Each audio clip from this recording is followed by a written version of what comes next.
Re-angle ulit tayo mga boss. Puli ng beat carb. Ayan. Brand new po yan. I-re-angle natin.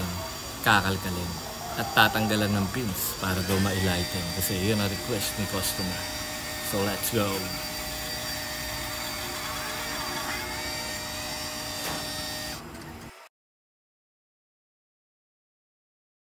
Yun oh.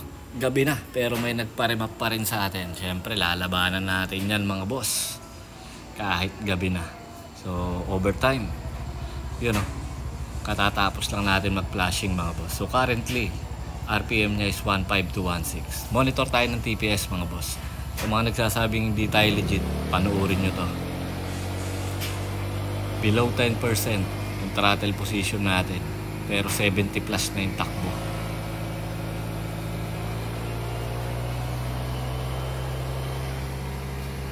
Yun o, nasa 10 pa lang yung value ng TPS pero 115.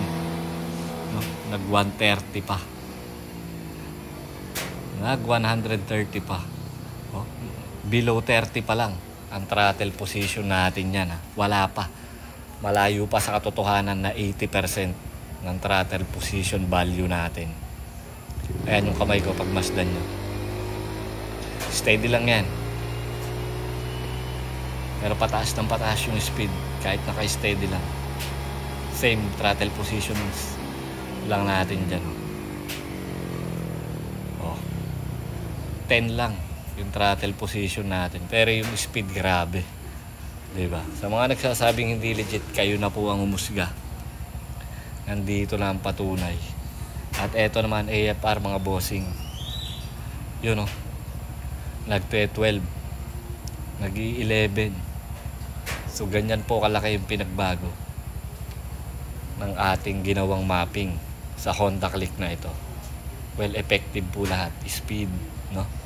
Power, AFR, nandun na lahat. O, RPM naman po tayo. Monitor natin yung RPM.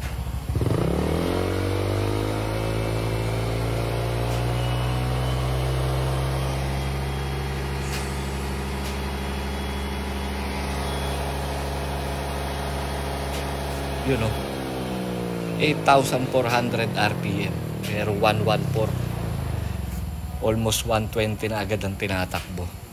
Napakalaking pagbabago, malayo no? Sa takbo niya ito kanina, sigurado ako dun. Kaya sa mga nagsasabing hindi tayo legit, eto na po ang patunay mga bossing. Kahit wala tayong dyno, yun o, pagkatapos ng testingan, pauwi na si boss. Ride safe kay bossing at maraming salamat. Gusto nga pala ako sa inyo mga boss. Pauwi na si bossing. Alright, ride safe po. Puti tayo. Meron pa ditong beat carb na inaayos. Ito yung good news mga boss, no?